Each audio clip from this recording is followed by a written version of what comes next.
जी बिल्कुल असीं हिन वक़्तु मौजूदु आहियूं तंगवानी शहर में। मां खे ॿुधाईंदो हलां त सॼे सिंध जी या तंगवानी में भी अटे जो सख़्तु बहरान आहे। जी बिल्कुल नाज़रीन, सिंध भर थी जेके अटे की क़ीमत अरुण ते लॻो पिया आहे। असीं हिन वक़्तु मौजूदु आहियूं ठिकराटो शहर में, जिथे अटे जो रेट तमामु वधीक आहे। इंडोकेसर में जो बाज़ार में जो मशीन अटे जी जो चक्कियूं आहिनि उन्हनि ते हिन वक़्तु असां मौजूदु आहियूं। जो चक्की ते रेट हले पियो तक़रीबन 110 रुपया 120 रुपया।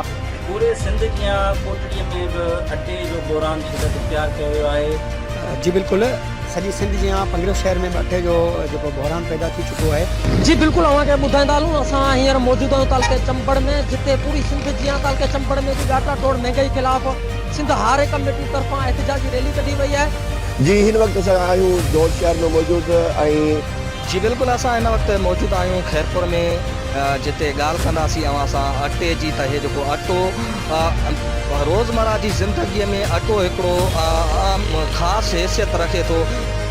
जी हिन वक़्तु मां मौजूदु आहियां 27 मील शहर में।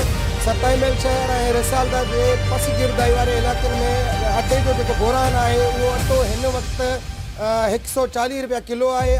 सॼी सिंध जी सरकारी पोते अटे जो बहरान पैदा थी वियो आहे। हाँ जी बिल्कुल, मां आपको ॿुधाईंदो हलां त सॼी सिंध जी फ़कीराबाद में भी अटे जी खोट शिदत इख्तियार करे वई आहे। जी बिल्कुल मां तव्हांखे ॿुधाईंदो हलां त खेजू जे वेझड़े इलाइक़े में अटे जी खोट शदीद इख्तियार करे वई आहे।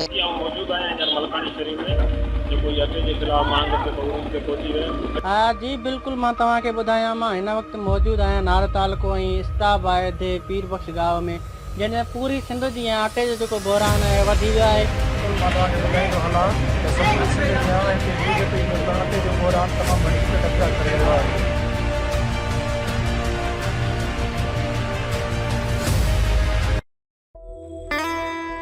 आम माण्हू जो आवाज़ काश न्यूज़ नेटवर्क।